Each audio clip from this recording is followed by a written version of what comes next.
ಸರ್ವಶಕ್ತನು, ಸರ್ವೋನ್ನತನು, ಸರ್ವಲೋಕಗಳ ಯಜಮಾನನಾಗಿರುವಂತಹ ನಮ್ಮ ತಂದೆಯಾದ ಯೆಹೋವ ದೇವರಿಗೆ, ನಮ್ಮ ರಕ್ಷಕನೂ ಒಡೆಯನೂ ಆಗಿರುವಂತಹ ಯೇಸು ಕ್ರಿಸ್ತರ ಸರ್ವೋನ್ನತವಾದ ನಾಮದಲ್ಲಿ ನಾನು ಸ್ತುತಿ, ಸ್ತೋತ್ರ, ಘನಮಾನ ಮಹಿಮೆಗಳನ್ನು ಸಲ್ಲಿಸುವನಾಗಿದ್ದೇನೆ.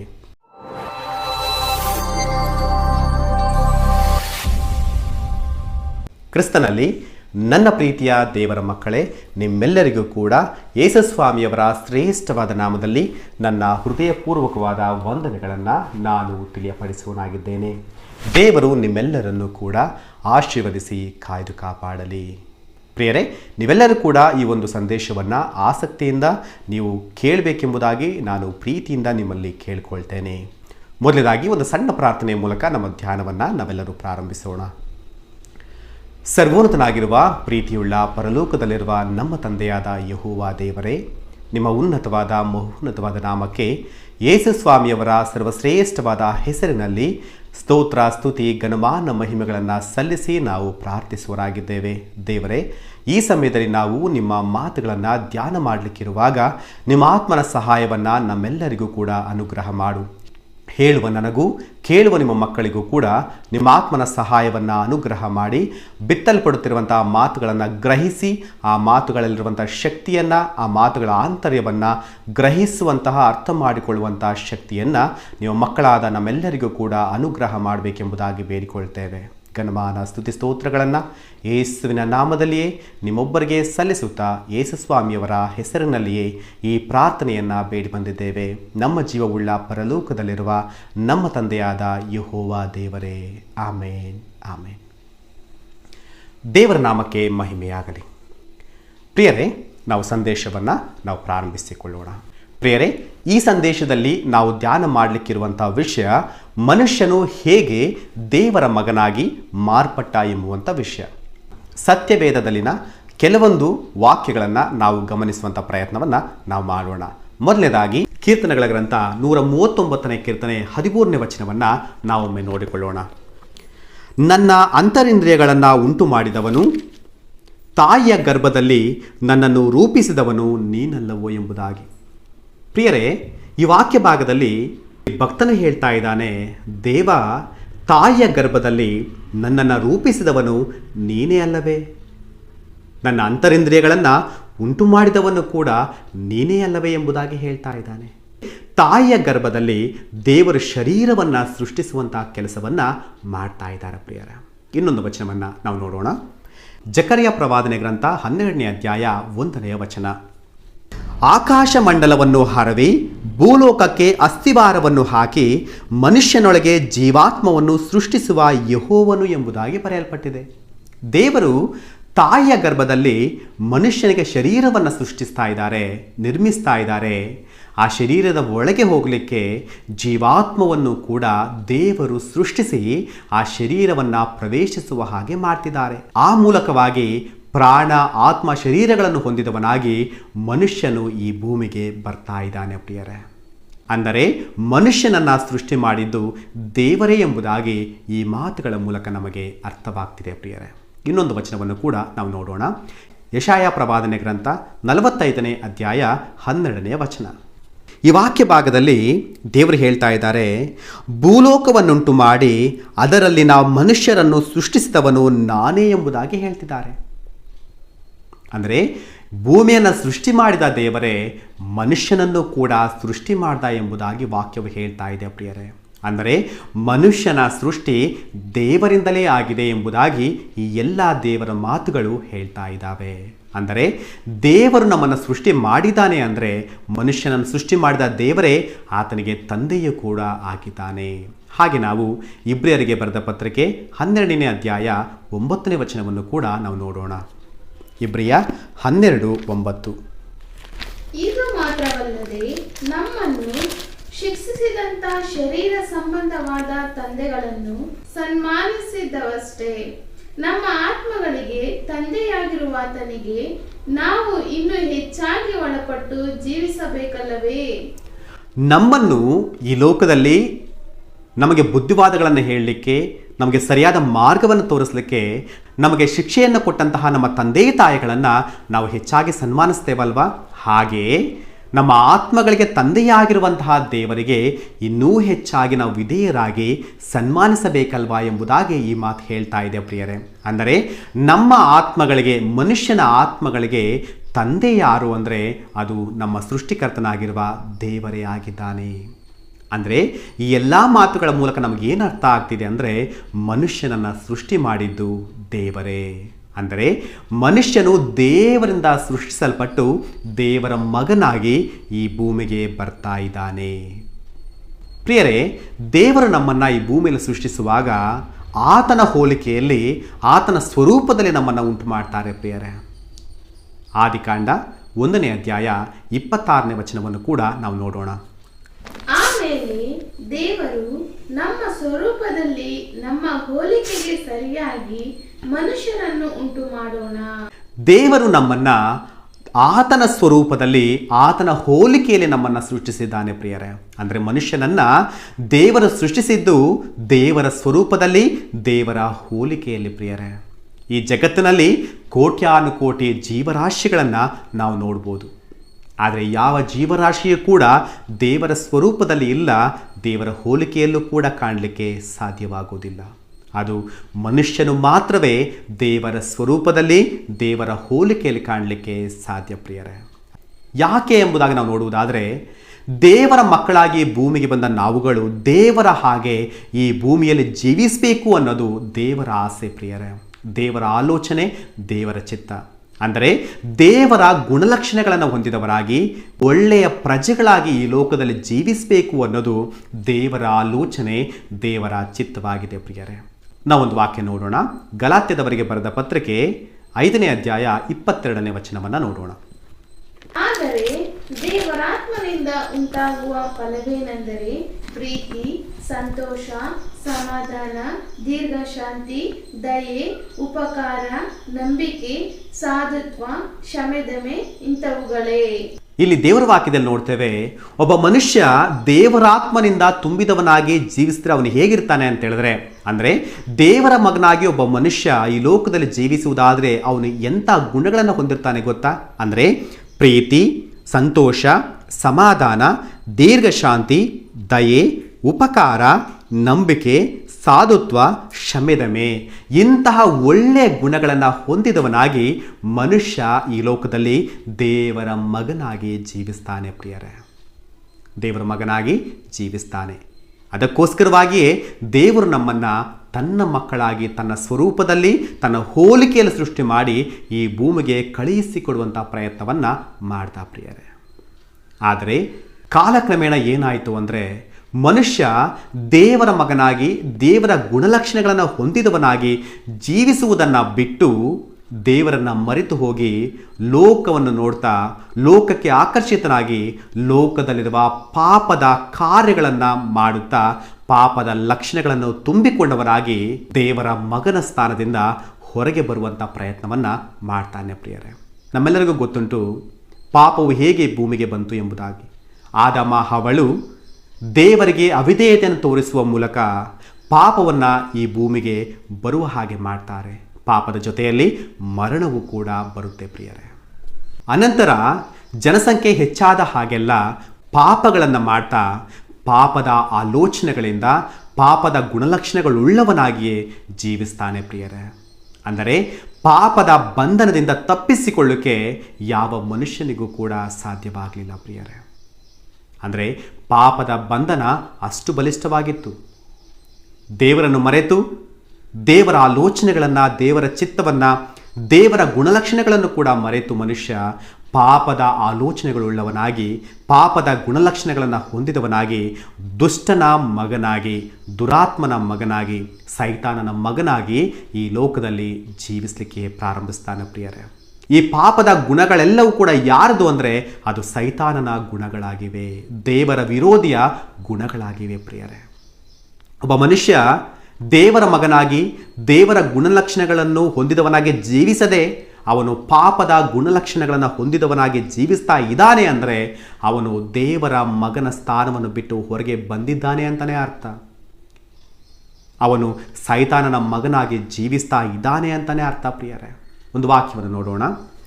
ಗಲಾತ್ಯದವರಿಗೆ ಬರೆದ ಪತ್ರಿಕೆ 5ನೇ ಅಧ್ಯಾಯ 19 ಮತ್ತು 20ನೇ ವಚನ. ಶರೀರ ಭಾವದ ಕರ್ಮಗಳು ಪ್ರಸಿದ್ಧವಾಗಿವೆ. ಅವೇ ಯಾವುದೆಂದರೆ ಜಾರತ್ವ, ಬಂಡುತನ, ನಾಚಿಗೇಡಿತನ, ವಿಗ್ರಹಾರಾಧನೆ, ಮಾಟ, ಹಗೆತನ, ಜಗಳ, ಹೊಟ್ಟೆಕಿಚ್ಚು, ಸಿಟ್ಟು, ಕಕ್ಷಭೇದ, ಭಿನ್ನಮತ, ಮತ್ಸರ, ಕುಡಿಕತನ, ದಂಧೌತಣ ಇಂಥವುಗಳೇ. ಒಬ್ಬ ಮನುಷ್ಯ ಕೆಡುಕನ ಗುಣಗಳನ್ನ ಹೊಂದಿದವನಾಗಿ ಜೀವಿಸ್ತಾನೆ ಅಂದ್ರೆ ಹೇಗೆ ಗೊತ್ತಾ? ಈ ಗುಣಗಳನ್ನು ಹೊಂದಿದವನಾಗಿ. ಯಾವುದು ಅಂತ ಹೇಳಿದ್ರೆ ಜಾರತ್ವ, ಬಂಡುತನ, ನಾಚಿಕೆಗೇಡಿತನ, ವಿಗ್ರಹಾರಾಧನೆ, ಮಾಟ, ಹಗೆತನ, ಜಗಳ, ಹೊಟ್ಟೆಕಿಚ್ಚು, ಸಿಟ್ಟು, ಕಕ್ಷಭೇದ, ಭಿನ್ನಮತ, ಮತ್ಸರ, ಕುಡಿಕತನ, ದುಂದೌತಣ. ಈ ಗುಣಗಳನ್ನು ಹೊಂದಿದವನಾಗಿ ಮನುಷ್ಯ ಜೀವಿಸಲಿಕ್ಕೆ ಪ್ರಾರಂಭಿಸ್ತಾನೆ ಪ್ರಿಯರೇ. ಅಂದರೆ ಸ್ವಾರ್ಥದಿಂದ ತುಂಬಿದವನಾಗಿ, ಪಾಪದ ಗುಣಲಕ್ಷಣಗಳನ್ನು ಹೊಂದಿದವನಾಗಿ ಮನುಷ್ಯ ದೇವರ ಮಗನ ಸ್ಥಾನವನ್ನು ಬಿಟ್ಟು ಈ ಲೋಕದಲ್ಲಿ ಪಾಪಿಯಾಗಿ ಕೆಡುಕನಿಂದ ಹುಟ್ಟಿ ಕೆಡುಕನ ಮಗನಾಗಿ ಜೀವಿಸಲಿಕ್ಕೆ ಪ್ರಾರಂಭಿಸ್ತಾನೆ ಪ್ರಿಯರೇ. ಸತ್ಯವೇದದಲ್ಲಿ ನಾವು ಅನೇಕ ಉದಾಹರಣೆಗಳನ್ನು ಕೂಡ ನಾವು ನೋಡ್ಬೋದು ಪ್ರಿಯರೇ. ಒಂದು ವಾಕ್ಯವನ್ನು ನೋಡೋಣ. ಯೋಹಾನನ ಬರೆದ 1ನೇ ಪತ್ರಿಕೆ 3ನೇ ಅಧ್ಯಾಯ 12ನೇ ವಚನ. ಕೆಡುಕನಿಂದ ಹುಟ್ಟಿ ತನ್ನ ತಮ್ಮನನ್ನು ಕೊಂದು ಹಾಕಿದ ಕಾಯಿನನಂತೆ ನಾವು ಇರಬಾರದು. ಯಾವ ಕಾರಣದಿಂದ ಅವನನ್ನು ಕೊಂದು ಹಾಕಿದನು? ತನ್ನ ಕೃತ್ಯಗಳು ಕೆಟ್ಟವುಗಳು, ತನ್ನ ತಮ್ಮನ ಕೃತ್ಯಗಳು ನೀತಿಗೆ ಸರಿಯಾದವುಗಳು ಆಗಿದ್ದರಿಂದಲೇ. ನೋಡಿದ್ರ ಪ್ರಿಯರೇ, ಇಲ್ಲಿ ಕೈನ ಮತ್ತು ಹೇಬೆಲನ್ನು ನೋಡ್ತಾ ಇದ್ದೇವೆ. ಕೈನನು ತನ್ನ ತಮ್ಮನಾದ ಹೇಬೆಲನನ್ನು ಕೊಂದು ಹಾಕ್ತಾನೆ. ಇಲ್ಲಿ ವಾಕ್ಯದಲ್ಲಿ ನೋಡಿದ್ರೆ ಕೆಡುಕನಿಂದ ಹುಟ್ಟಿ ತನ್ನ ತಮ್ಮನನ್ನು ಕೊಂದು ಹಾಕಿದ ಕೈನನು ಎಂಬುದಾಗಿ ನೋಡ್ತೇವೆ. ಅಂದರೆ ಈ ಕೈನ ಯಾರಿಂದ ಹುಟ್ಟಿದ ಅಂದರೆ ಕೆಡುಕನಿಂದ ಹುಟ್ಟಿದಾನೆ. ಸೈತಾನನ ಗುಣಗಳಿಂದ ಹುಟ್ಟಿದವನಾಗಿ ತನ್ನ ತಮ್ಮನನ್ನೇ ಅಂದರೆ ಹೇಬೆಲನನ್ನು ಕೊಂದು ಹಾಕ್ತಾನೆ ಪ್ರಿಯರೇ. ಈ ಕೈನ ದೇವರ ಮಗನಾಗಿ ಭೂಮಿಗೆ ಬಂದ, ಆದರೆ ದೇವರ ಮಗನಾಗಿ ಉಳಿಯದೆ ಸೈತಾನನ ಗುಣಗಳನ್ನು, ಪಾಪದ ಗುಣಲಕ್ಷಣಗಳನ್ನು ಹೊಂದಿದವನಾಗಿ ತಮ್ಮನ ಮೇಲೆ ಮತ್ಸರ ದ್ವೇಷದಿಂದ ತಮ್ಮನನ್ನು ಕೊಂದು ಹಾಕ್ತಾನೆ ಪ್ರಿಯರೇ. ಅಂದರೆ ಇವನು ದೇವರ ಮಗನಾಗಿ ಉಳಿಲಿಲ್ಲ ಎಂಬುದಾಗಿ ಅರ್ಥ ಆಗುತ್ತೆ. ಪ್ರೀತಿಯ ದೇವರ ಮಕ್ಕಳೇ, ಇದೇ ರೀತಿಯಾಗಿ ಕೈನನ್ನು ಅನುಸರಿಸುವಂಥ ಅನೇಕರು ಪ್ರಿಯರೇ ಈ ಲೋಕದಲ್ಲಿ ದೇವರ ಮಕ್ಕಳ ಸ್ಥಾನವನ್ನು ಬಿಟ್ಟು ದುರಾತ್ಮನ ಗುಣಲಕ್ಷಣಗಳನ್ನು ಹೊಂದಿ ಸತ್ಯ ದೇವರನ್ನು ಮರೆತು ಹೋಗಿ ಈ ಲೋಕದಲ್ಲಿ ದುರಾತ್ಮನ ದುಷ್ಟನ ಮಕ್ಕಳಾಗಿ, ಕೆಡುಕನ ಮಕ್ಕಳಾಗಿ, ಸೈತಾನನ ಮಕ್ಕಳಾಗಿ ಜೀವಿಸ್ತಾ ಇದ್ದಾರೆ ಪ್ರಿಯರೇ. ಇವರಿಗೆ ದೇವರ ಆಲೋಚನೆಯೂ ಇಲ್ಲ, ಒಳ್ಳೆದರ ಕೆಟ್ಟದ್ದರ ಒಂದು ಪರಿವೂ ಕೂಡ ಇಲ್ಲ. ಸ್ವಾರ್ಥ ಚಿಂತಕರಾಗಿ ತಮ್ಮ ಇಷ್ಟದ ಹಾಗೆ ತಮಗೆ ಅನುಕೂಲಕರವಾದ ಜೀವಿತವನ್ನು ಇವರು ಜೀವಿಸ್ತಾ ಇದ್ದಾರೆ ಪ್ರಿಯರೇ. ಈ ಲೋಕದಲ್ಲಿ ದೇವರಿಗೆ ವಿರುದ್ಧವಾಗಿ ಪಾಪಗಳನ್ನು ಮಾಡುವ ಪ್ರತಿಯೊಬ್ಬರು ಕೂಡ ಪ್ರಿಯರೇ ದೇವರ ಮಕ್ಕಳಾಗಿ ಉಳಿಲಿಕ್ಕೆ ಸಾಧ್ಯವಾಗುವುದಿಲ್ಲ. ಅವರೆಲ್ಲರೂ ಕೂಡ ಕೆಡುಕನ ಮಕ್ಕಳಾಗಿ, ದೇವರ ವಿರೋಧಿಯ ಮಕ್ಕಳಾಗಿ ಈ ಲೋಕದಲ್ಲಿ ಕಾಣಿಸಿಕೊಳ್ತಾರೆ. ಪ್ರೀತಿಯ ದೇವರ ಮಕ್ಕಳೇ, ನಾವು ಬೈಬಲ್ ಚರಿತ್ರೆಯಲ್ಲಿ ಇಸ್ರಾಯೇಲರನ್ನು ನೋಡ್ತೇವೆ. ದೇವರು ಅಬ್ರಹಾಮನನ್ನು ಆರಿಸಿಕೊಳ್ತಾರೆ. ಅಬ್ರಹಾಮನ ಮೂಲಕವಾಗಿ ಒಂದು ಜನಾಂಗವನ್ನೇ ದೇವರು ಏರ್ಪಡಿಸ್ತಾರೆ. ದೇವರು ಅಬ್ರಹಾಮನಿಗೆ ಹೇಳ್ತಾರೆ, ಅಬ್ರಹಾಮನೇ, ನಾನು ನಿನಗೂ ನಿನ್ನ ಸಂತತಿಗೂ ದೇವರಾಗಿರ್ತೇನೆ, ನೀವು ನನಗೆ ಪ್ರಜೆಗಳಾಗಿರಬೇಕು ಎಂಬುದಾಗಿ ಹೇಳ್ತಾರೆ. ಅನಂತರ ಹೇಳ್ತಾರೆ, ನೀನು ನಿನ್ನ ಸಂತತಿಯವರು ನನ್ನ ಆಜ್ಞೆಗಳನ್ನು ತಲತಲಾಂತರಕ್ಕೂ ಕೂಡ ಕೈಗೊಂಡು ನಡೀಬೇಕು ಎಂಬುವ ಮಾತನ್ನು ಕೂಡ ಹೇಳ್ತಾರೆ ಪ್ರಿಯರೇ. ಅನಂತರ ಅಬ್ರಹಾಮನಿಗೆ ಈಸಾಕ ಹುಡ್ತಾನೆ, ಈಸಾಕನಿಗೆ ಯಾಕೋಬ ಹುಡ್ತಾನೆ, ಯಾಕೋಬನಿಗೆ 12 ಗೋತ್ರ ಪ್ರಧಾನರು ಹುಡ್ತಾರೆ. ನಂತರ ಇಸ್ರೇಲ್ ಜನಾಂಗ ಅನ್ನೋದು ಬರುತ್ತೆ ಪ್ರಿಯರೇ. ಅವರು ಐಗುಪ್ತ ದೇಶದಲ್ಲಿ ಸರಿಸುಮಾರು 430 ವರ್ಷಗಳ ಕಾಲ ಯಾತನೆಯನ್ನು, ಹಿಂಸೆಯನ್ನು ಪಟ್ಟ ಮೇಲೆ ಅವರು ದೇವರಿಗೆ ಮೊರೆ ಇಡ್ತಾರೆ. ದೇವರವರ ಮೊರೆಯನ್ನು ಕೇಳಿ ಮೋಶೆ, ಆರೋನರ ಮೂಲಕ ಅವರನ್ನು ಐಗುಪ್ತ ದೇಶದಿಂದ ಬಿಡಿಸಿಕೊಂಡು ಬರುವ ಪ್ರಯತ್ನವನ್ನು ಮಾಡ್ತಾರೆ. ಆ ಪ್ರಯತ್ನದಲ್ಲಿ ಅನೇಕ ಅದ್ಭುತ, ಆಶ್ಚರ್ಯ, ಮಹೋನ್ನತ ಕಾರ್ಯಗಳನ್ನು ಇಸ್ರಾಯೇಲರ ಮುಂದೆಯೇ ದೇವರು ಮಾಡ್ತಾರೆ ಪ್ರಿಯರೇ. ಹೀಗೆ ಅವರನ್ನು ಐಗುಪ್ತ ದೇಶದಿಂದ ಬಿಡಿಸಿಕೊಂಡು ಕಾನಾನ್ ದೇಶಕ್ಕೆ ಸೇರಿಸುವಂಥ ಪ್ರಯತ್ನವನ್ನು ಮಾಡ್ತಾರೆ. ಹೀಗೆ ಇಸ್ರಾಯೇಲರನ್ನು ಐಗುಪ್ತ ದೇಶದಿಂದ ಬಿಡಿಸಿ ಅವರಿಗೆ ಒಂದು ದೇಶವನ್ನು ಕೊಟ್ಟು ಕಾನಾನ್ ದೇಶಕ್ಕೆ ಸೇರಿಸುವಂಥ ಪ್ರಯತ್ನವನ್ನು ಮಾಡ್ತಾರೆ. ಅನಂತರ ಯೆಹೋಶುವನ ಕಾಲದವರೆಗೂ ಕೂಡ ಎಲ್ಲರೂ ಚೆನ್ನಾಗಿರ್ತಾರೆ. ಆದರೆ ಯೆಹೋಶುವನ ನಂತರ ಯೆಹೋವನನ್ನು, ಆತನ ಕಾರ್ಯಗಳನ್ನು ಮರೆತು ಹೋದಂತಹ ಒಂದು ಸಂತತಿ ಹುಟ್ಟುಕೊಳ್ಳುತ್ತೆ ಪ್ರಿಯರೇ. ಒಂದು ವಾಕ್ಯವನ್ನು ನೋಡೋಣ. ನ್ಯಾಯಸ್ಥಾಪಕರ ಪುಸ್ತಕ 2ನೇ ಅಧ್ಯಾಯ 10ನೇ ವಚನ. ನ್ಯಾಯಸ್ಥಾಪಕರು 2:10. ಅವನ ಕಾಲದವರೆಲ್ಲರೂ ಪಿತೃಗಳ ಬಳಿಗೆ ಸೇರದ ಮೇಲೆ ಯೆಹೋವನನ್ನು ಆತನು ಇಸ್ರಾಯೇಲರಿಗೋಸ್ಕರ ಮಾಡಿದ ಮಹತ್ಕಾರ್ಯಗಳನ್ನು ಅರಿಯದಿದ್ದ ಬೇರೊಂದು ಸಂತಾನವು ಹುಟ್ಟಿತು. ನೋಡಿದ್ರ ಪ್ರಿಯರೇ, ಯೆಹೋಶುವನು ಮತ್ತು ಆತನ ಕಾಲದಲ್ಲಿ ಇದ್ದ ಪಿತೃಗಳೆಲ್ಲರೂ ಕೂಡ ಈ ಲೋಕವನ್ನು ಬಿಟ್ಟು ಹೋದ ಮೇಲೆ, ಅಂದರೆ ಮರಣ ಹೊಂದಿದ ಮೇಲೆ ಯೆಹೋವನು ಯಾರಂತೆ ಗೊತ್ತಿಲ್ಲ, ಯೆಹೋವನ ಕಾರ್ಯಗಳು ಏನು ಅಂತಲೇ ಗೊತ್ತಿಲ್ಲದಿರುವಂಥ ಒಂದು ಜನಾಂಗ ಹುಟ್ಕೊಳ್ತೀವಿ ಎಂಬುದಾಗಿ ನೋಡ್ತಾ ಇದ್ದೇವೆ. ಇದು ಹೇಗೆ ಸಾಧ್ಯ? ಇದು ಹೇಗೆ ಸಾಧ್ಯ? ಜಗತ್ತಿನಲ್ಲಿ ಬೇರೆ ಯಾವ ಜನಾಂಗಗಳಲ್ಲೂ ನಡೆಯದ ಮಹತ್ ಕಾರ್ಯಗಳನ್ನು ಇಸ್ರಾಯೇಲ್ಯರ ಮುಂದೆ ದೇವರು ಮಾಡ್ತಾರೆ. ಜಗತ್ತಿನಲ್ಲಿ ಯಾವ ಜನಾಂಗದವರು ನೋಡಿದ ಮಹತ್ ಕಾರ್ಯಗಳನ್ನು ಇಸ್ರಾಯೇಲರು ನೋಡ್ತಾರೆ ಪ್ರಿಯರೇ, ಅನುಭವಿಸ್ತಾರೆ ಪ್ರಿಯರೇ, ದೇವರ ಪ್ರಸನ್ನತೆಯಲ್ಲಿ ನಿಂತ್ಕೊಳ್ತಾರೆ. ಇಂತಹ ಜನಾಂಗ ದೇವರನ್ನು ಮರೆತು ಹೋಗಲಿಕ್ಕೆ ಹೇಗೆ ಸಾಧ್ಯ? ದೇವರ ಕಾರ್ಯಗಳನ್ನು ಹೇಗೆ ಮರೆತು ಹೋಗಲಿಕ್ಕೆ ಸಾಧ್ಯ? ಅಂದರೆ ಮಾರ್ಗದರ್ಶನದ ಕೊರತೆ ಪ್ರಿಯರೇ, ಮಾರ್ಗದರ್ಶನದ ಕೊರತೆ. ಇವರಿಗೆ ಯೆಹೋಶುವನ ಕಾಲದವರೆಗೂ ಕೂಡ ಚೆನ್ನಾಗಿರ್ತಾರೆ. ಯೆಹೋಶುವ ಕಾಲದಲ್ಲಿ ಇದ್ದವರು ಏನು ಮಾಡಬೇಕಾಗಿತ್ತು ಅಂತ ಹೇಳಿದ್ರೆ, ಯೆಹೋಶುವನ ಕಾಲದ ನಂತರದ ಆ ಒಂದು ಹಿರಿಯರು ಏನು ಮಾಡಬೇಕಾಗಿತ್ತು ಅಂದರೆ, ಯೆಹೋವನ ಕುರಿತಾಗಿ, ಯೆಹೋವನ ಮಹತ್ ಕಾರ್ಯಗಳ ಕುರಿತಾಗಿ ತನ್ನ ಪ್ರಜೆಗಳಿಗೆ, ತನ್ನ ಮಕ್ಕಳಿಗೆ ಅವರು ಪ್ರಕಟಿಸುವಂಥ ಪ್ರಯತ್ನ ಮಾಡಬೇಕಾಗಿತ್ತು. ಆದರೆ ಆ ಕಾರ್ಯವನ್ನು ಮಾಡಲಿಲ್ಲ. ಅವ್ರೇನು ಮಾಡಿದ್ರು ಅಂದರೆ, ತಮಗೋಸ್ಕರವಾಗಿ ಚಿಂತಿಸ್ತಾ, ಲೋಕ ಸಂಬಂಧಿಗಳಾಗಿ ಜೀವಿಸ್ತಾ, ದೇವರನ್ನು, ದೇವರ ಕಾರ್ಯಗಳನ್ನು, ದೇವರ ಮಾತುಗಳನ್ನು ಮರೆತು ಹೋಗಿ ಅವರು ಜೀವಿಸಿದ್ರಿಂದಲೇ ಮುಂದಿನ ತಲೆಮಾರಿಗೆ ದೇವರ ಪರಿಚಯ ಅನ್ನೋದು ಆಗಲಿಲ್ಲ ಪ್ರಿಯರೇ. ಯೆಹೋವನ ಕುರಿತಾಗಿ ಗೊತ್ತಿಲ್ಲದೆ ಹೋಯಿತು ಅವರಿಗೆ. ಕಾರಣ ಮಾರ್ಗದರ್ಶನದ ಕೊರತೆ ಪ್ರಿಯರೇ.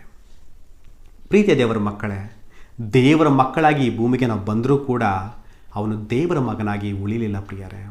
ಪಾಪದ ಕಾರ್ಯಗಳನ್ನು ಮಾಡ್ತಾ ದೇವರನ್ನು ಮರೆತು ಹೋಗಿ ಕೆಡುಕನ ಮಗನಾಗಿ ಈ ಲೋಕದಲ್ಲಿ ಜೀವಿಸ್ತಾ ಇದ್ದಾನೆ. ಪ್ರೀತಿಯ ದೇವರ ಮಕ್ಕಳೇ, ಮನುಷ್ಯನು ಈ ಭೂಮಿಯಲ್ಲಿ ದೇವರ ಮಗನಾಗಿ ಉಳಿಯದೆ ದೇವರಿಗೆ ವಿರುದ್ಧವಾದ ಕಾರ್ಯಗಳನ್ನು ಮಾಡ್ತಾ ಜೀವಿಸಿದ್ರೂ ಕೂಡ ದೇವರು ಮಾತ್ರ ಮನುಷ್ಯನನ್ನು ಬಿಟ್ಟುಕೊಡುವಂಥ ಪ್ರಯತ್ನವನ್ನು ಮಾಡಲಿಲ್ಲ ಪ್ರಿಯರೇ. ತನ್ನ ಗುಣಲಕ್ಷಣಗಳನ್ನು ಮನುಷ್ಯ ತೋರ್ಪಡಿಸದೆ ಹೋದರೂ ಕೂಡ ದೇವರು ಮತ್ತೆ ನಮ್ಮನ್ನು ತನ್ನ ಮಕ್ಕಳಾಗಿ ಸ್ವೀಕರಿಸಬೇಕು ಎಂಬುದಾಗಿ ಆದಿಯಿಂದಲೂ ಕೂಡ ಆತನು ಪ್ರಯಾಸವನ್ನು ಪಡ್ತಾನೇ ಇದ್ದಾನೆ ಪ್ರಿಯರೇ. ಮತ್ತೆ ನಾವು ದೇವರ ಮಕ್ಕಳಾಗಿ, ದೇವರ ಗುಣಗಳನ್ನು ಹೊಂದಿದ ಸತ್ಪ್ರಜೆಗಳಾಗಿ ಜೀವಿಸಬೇಕು ಅಂತ ದೇವರು ನಮಗೋಸ್ಕರವಾಗಿ ಪ್ರಣಾಳಿಕೆಯನ್ನು, ಸಂಕಲ್ಪವನ್ನು ಸಿದ್ಧಪಡಿಸಿ ನಮಗೋಸ್ಕರವಾಗಿ ಕಾರ್ಯವನ್ನು ಮಾಡಿದ್ದಾನೆ ಪ್ರಿಯರೇ. ಒಂದು ವಾಕ್ಯವನ್ನು ನೋಡೋಣ. ಎಫೆಸದವರೆಗೆ ಬರೆದ ಪತ್ರಿಕೆ 1ನೇ ಅಧ್ಯಾಯ 5 ಮತ್ತು 6ನೇ ವಚನಗಳನ್ನು ನಾವು ಓದಿಕೊಳ್ಳೋಣ. ಆತನು ತನ್ನ ಕೃಪೆಯನ್ನು ಪ್ರಖ್ಯಾತಿಗೆ ತರಬೇಕೆಂದು ನಮ್ಮನ್ನು ಯೇಸು ಕ್ರಿಸ್ತನ ಮೂಲಕ ತನ್ನ ಪುತ್ರರನ್ನಾಗಿ ಸ್ವೀಕರಿಸುವುದಕ್ಕೆ ದಯಪೂರ್ವಕವಾದ ತನ್ನ ಚಿತ್ತಾನುಸಾರವಾಗಿ ಮೊದಲೇ ಸಂಕಲ್ಪ ಮಾಡಿದನು.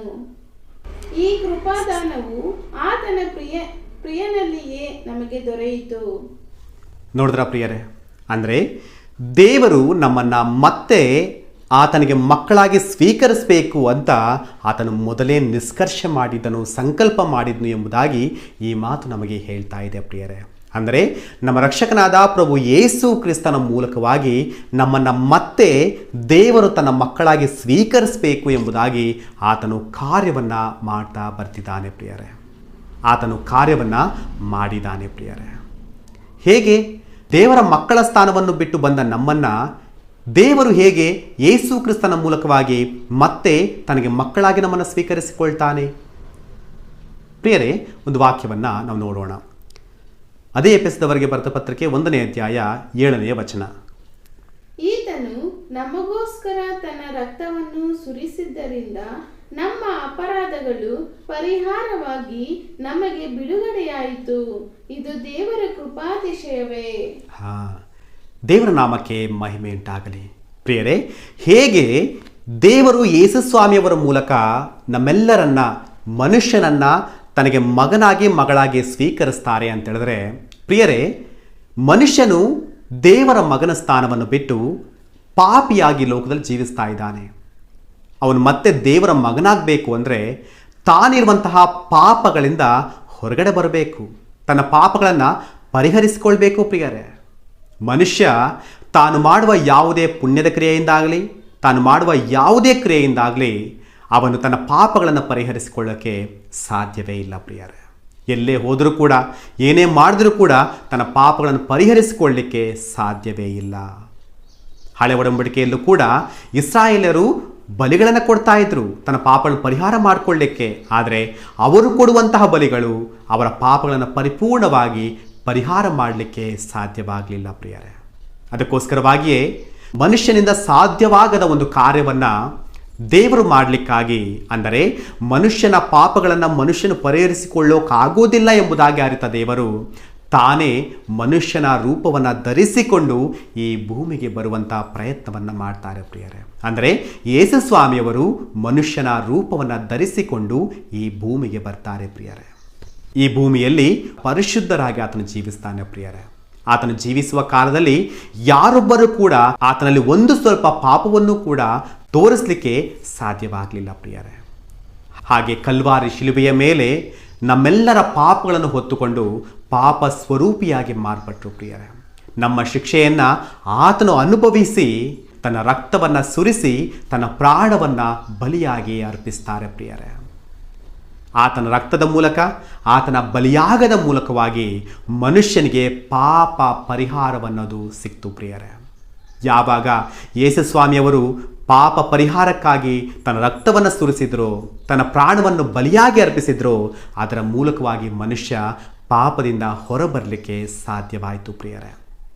ಒಬ್ಬ ಮನುಷ್ಯ ತಾನು ಪಾಪಿ ಎಂಬುದಾಗಿ ಗ್ರಹಿಸಿ ಆ ಪಾಪ ಪರಿಹಾರಕ್ಕೆ ಯೇಸು ಕ್ರಿಸ್ತನ ರಕ್ತವೇ ಮಾರ್ಗ ಎಂಬುದಾಗಿ ಅರಿತವನಾಗಿ ಪ್ರಭು ಯೇಸು ಕ್ರಿಸ್ತನ ಬಳಿಗೆ ಬಂದು, ದೇವ, ನೀನು ನನಗೋಸ್ಕರವಾಗಿ ನನ್ನ ಪಾಪಗಳ ಪರಿಹಾರವನ್ನು ಮಾಡಲಿಕ್ಕೋಸ್ಕರ ಈ ಭೂಮಿಗೆ ಬಂದ ದೇವರು ನೀವು ಎಂಬುದಾಗಿ ನಂಬಿಕೆ ಇಟ್ಟು ಪ್ರಭು ಯೇಸು ಕ್ರಿಸ್ತನ ರಕ್ತದ ಮೂಲಕ ತನ್ನ ಪಾಪಗಳನ್ನು ಪರಿಹರಿಸಿಕೊಳ್ಳುವಂಥ ಪ್ರಯತ್ನ ಮಾಡಿದರೆ, ಪಶ್ಚಾತ್ತಾಪ ಹೃದಯದಿಂದ ಪ್ರಭು ಯೇಸು ಕ್ರಿಸ್ತನ ಮೇಲೆ ಪರಿಪೂರ್ಣವಾದ ವಿಶ್ವಾಸವನ್ನು ಇಟ್ಟು ಮೊರೆ ಇಡುವುದಾದರೆ ಆತನು ಆ ಮನುಷ್ಯನ ಪಾಪಗಳನ್ನು ಪರಿಹರಿಸ್ತಾನೆ ಪ್ರಿಯರೇ.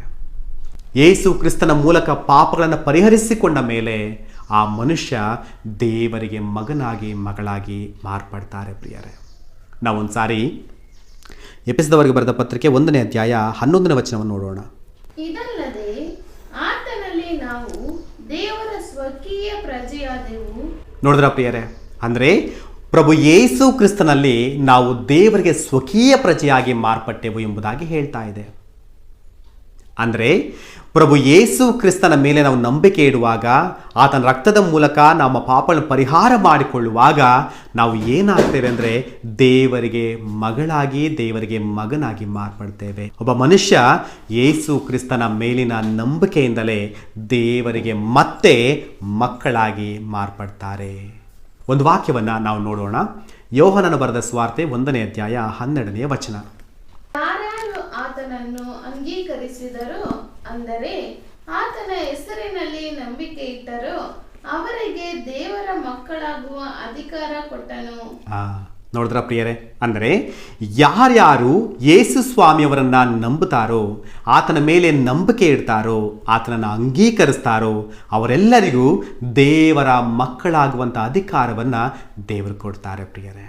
ಅಂದರೆ ದೇವರು ಯೇಸು ಸ್ವಾಮಿಯವರ ಮೂಲಕ ನಮ್ಮನ್ನು ಮತ್ತೆ ತನ್ನ ಮಕ್ಕಳಾಗಿ ಸ್ವೀಕರಿಸಿದ್ದಾನೆ. ಹಲ್ಲೆಲೂಯಾ! ಎಷ್ಟು ಉನ್ನತವಾದ ಕಾರ್ಯ ಅಲ್ವಾ ಇದು. ನಾವು ದೇವರಿಗೆ ವಿರುದ್ಧವಾಗಿ ಪಾಪಗಳನ್ನು ಮಾಡಿ ಆತನ ಹೃದಯಕ್ಕೆ ನೋವುಂಟು ಮಾಡಿದ್ರೂ ಕೂಡ ಪ್ರಿಯರೇ, ದೇವರು ನಮ್ಮನ್ನು ದ್ವೇಷಿಸುವಂಥ ಪ್ರಯತ್ನ ಮಾಡಲಿಲ್ಲ, ನಮ್ಮನ್ನು ನಾಶಪಡಿಸುವಂಥ ಪ್ರಯತ್ನವನ್ನು ಮಾಡಲಿಲ್ಲ ಪ್ರಿಯರೇ. ಅದಕ್ಕೆ ಬದಲಾಗಿ ಸಕಲ ಸೃಷ್ಟಿಗೂ ಅಧಿಪತಿಯಾಗಿರುವಂಥ ಯೇಸು ಸ್ವಾಮಿಯವರನ್ನು ನಮಗೋಸ್ಕರವಾಗಿ ಬಲಿಯಾಗಿ ಅರ್ಪಿಸುವಂಥ ಪ್ರಯತ್ನವನ್ನು ಮಾಡಿದರು ಪ್ರಿಯರೇ. ಅದಕ್ಕೊಂದು ಮಾತನ್ನು ನೋಡ್ತೇವೆ ನಾವು. ರೋಮಾಪುರದವರೆಗೆ ಬರೆದ ಪತ್ರಿಕೆ 8ನೇ ಅಧ್ಯಾಯ 32ನೇ ವಚನದಲ್ಲಿ, ಸ್ವಂತ ಮಗನನ್ನು ಉಳಿಸಿಕೊಳ್ಳದೆ ಆತನನ್ನು ನಮ್ಮೆಲ್ಲರಿಗೋಸ್ಕರ ಒಪ್ಪಿಸಿಕೊಟ್ಟನಲ್ಲ. ನೋಡಿದ್ರ, ನಮ್ಮೆಲ್ಲರಿಗೋಸ್ಕರವಾಗಿ ತನ್ನ ಸ್ವಂತ ಮಗನನ್ನು ಆತನು ಒಪ್ಪಿಸಿಕೊಟ್ಟ ಎಂಬುದಾಗಿ ಬರೆಯಲ್ಪಟ್ಟಿದೆ ಪ್ರಿಯರೇ. ದೇವರು ಯಾರ ಮೂಲಕವಾಗಿ ಸಕಲವನ್ನು ಸೃಷ್ಟಿ ಮಾಡಿದ್ರು ಅಂದರೆ ಅದು ಪ್ರಭು ಯೇಸು ಕ್ರಿಸ್ತನ ಮೂಲಕವಾಗಿ. ಯಾರಿಗೋಸ್ಕರವಾಗಿ ಸೃಷ್ಟಿ ಮಾಡಿದ್ರು ಅಂದರೆ ಅದು ಯೇಸು ಸ್ವಾಮಿಯವರಿಗೋಸ್ಕರವಾಗಿ. ಅಂತಹ ಯೇಸುಸ್ವಾಮಿಯವರನ್ನೇ ನಮಗೋಸ್ಕರವಾಗಿ ಬಲಿಯಾಗಿ ಅರ್ಪಿಸಿದ್ದಾರೆ ಅಂದರೆ ದೇವರು ನಮ್ಮನ್ನು ಎಷ್ಟು ಪ್ರೀತಿ ಮಾಡ್ತಾ ಇದ್ದಾನೆಂಬುದಾಗಿ ನಾವಿಲ್ಲಿ ಅರ್ಥ ಮಾಡಿಕೊಳ್ಬೇಕಾಗಿದೆ ಪ್ರಿಯರೇ. ದೇವರ ನಾಮಕ್ಕೆ ಮಹಿಮೆ ಉಂಟಾಗಲಿ. ದೇವರ ಪ್ರೀತಿಗೆ ಬದಲಾಗಿ ನಾವು ಏನನ್ನೂ ಕೂಡ ಕೊಡಲಿಕ್ಕೆ ಸಾಧ್ಯವಾಗುವುದಿಲ್ಲ ಪ್ರಿಯರೇ. ದೇವರ ನಾಮಕ್ಕೆ ಮಹಿಮೆ ಉಂಟಾಗಲಿ. ಪ್ರಿಯರೇ, ದೇವರು ತನ್ನ ಉನ್ನತವಾದ ಪ್ರೀತಿ ಕೃಪೆಗಳಿಂದ ಮತ್ತೆ ನಮ್ಮನ್ನು ತನ್ನ ಮಕ್ಕಳಾಗಿ ಸ್ವೀಕರಿಸಿದ್ದಾನೆ. ಆದರೆ ನಾವು ಮತ್ತೆ ದೇವರ ಮಕ್ಕಳ ಸ್ಥಾನವನ್ನು ಬಿಟ್ಟು ಹೊರಗೆ ಹೋಗುವಂಥ ಪ್ರಯತ್ನವನ್ನು ಎಂದಿಗೂ ಕೂಡ ನಾವು ಮಾಡಬಾರ್ದು ಪ್ರಿಯರೇ. ಯಾಕಂದರೆ ಪ್ರಾರಂಭದಲ್ಲಿ ದೇವರ ಮಕ್ಕಳಾಗಿ ಭೂಮಿಗೆ ಬಂದ ನಾವುಗಳು ಪಾಪಿಗಳಾಗಿ ಜೀವಿಸಿ ದೇವರ ಮಕ್ಕಳ ಸ್ಥಾನವನ್ನು ತೊರೆದು ಹೊರಗಡೆ ಹೋಗಿ ನಿತ್ಯನಾಶನಕ್ಕೆ ಗುರಿಯಾಗಿದ್ವಿ. ಆದರೆ ದೇವರು ಮತ್ತೆ ನಮ್ಮ ಮೇಲೆ ಪ್ರೀತಿಯನ್ನಿಟ್ಟು ಯೇಸುಸ್ವಾಮಿಯವರ ಬಲಿಯಾಗದ ಮೂಲಕ ಮತ್ತೆ ದೇವರಿಗೆ ಮಕ್ಕಳಾಗುವಂಥ ಅವಕಾಶವನ್ನು ಕೊಟ್ಟಿದ್ದಾನೆ. ಆ ಅವಕಾಶವನ್ನು ಉಪಯೋಗಿಸಿಕೊಂಡ ನಾವುಗಳು ಇವತ್ತು ಯೇಸುಸ್ವಾಮಿಯವರ ಮೇಲಿನ ನಂಬಿಕೆಯ ಮೂಲಕ ದೇವರ ಮಕ್ಕಳಾಗಿ ಕುಳಿತುಕೊಂಡಿದ್ದೇವೆ. ದೇವರ ಮಕ್ಕಳಾಗಿರುವಂಥ ನಾವುಗಳು ಯಾವುದೇ ಕಾರಣಕ್ಕೂ ಪ್ರಿಯರೇ ದೇವರಿಗೆ ವಿರುದ್ಧವಾದ ಪಾಪದ ಕಾರ್ಯಗಳನ್ನು ಎಂದಿಗೂ ಕೂಡ ನಾವು ಮಾಡಬಾರದು. ದೇವರು ಮೆಚ್ಚುವ ಹಾಗೆ ದೇವರ ಗುಣಲಕ್ಷಣಗಳನ್ನು ಹೊಂದಿದವರಾಗಿ ಸತ್ಪ್ರಜೆಗಳಾಗಿ ಈ ಲೋಕದಲ್ಲಿ ನಾವು ಜೀವಿಸಬೇಕು ಪ್ರಿಯರೇ. ಒಂದು ವೇಳೆ ನಾವು ದೇವರ ಮಕ್ಕಳೆನಿಸಿಕೊಂಡ ಮೇಲೆ ಹೆಸರಿಗೆ ಮಾತ್ರ ದೇವರ ಮಕ್ಕಳೆನಿಸಿಕೊಂಡು ಲೋಕ ಸಂಬಂಧಿಗಳಾಗಿ ದೇವರಿಗೆ ವಿರುದ್ಧವಾದ ಪಾಪದ ಕಾರ್ಯಗಳನ್ನು ಮಾಡುತ್ತಾ ಜೀವಿಸುವುದಾದರೆ ನಾವೆಲ್ಲರೂ ಕೂಡ ದೇವರ ರಾಜ್ಯಕ್ಕೆ ಬಾಧ್ಯಸ್ಥವಾಗದೆ ನಿತ್ಯ ನಾಶನಕ್ಕೆ ಹೊರಟು ಹೋಗ್ತೇವೆ. ದೇವರೇ ಒಂದು ಮಾತನ್ನು ಹೇಳ್ತಾರೆ. ಮತ್ತಾಯನ ಬರೆದ ಸುವಾರ್ತೆ 7ನೇ ಅಧ್ಯಾಯ 21ನೇ ವಚನದಲ್ಲಿ, ನನ್ನನ್ನು ಸ್ವಾಮಿ ಸ್ವಾಮಿ ಅನ್ನುವರೆಲ್ಲರೂ ಪರಲೋಕ ರಾಜ್ಯದಲ್ಲಿ ಸೇರುವರೆಂದು ನೆನೆಸಬೇಡಿರಿ. ಪರಲೋಕದಲ್ಲಿರುವ ನನ್ನ ತಂದೆಯ ಚಿತ್ತದಂತೆ ನಡೆಯುವವನೇ ಪರಲೋಕ ರಾಜ್ಯಕ್ಕೆ ಸೇರುವನು.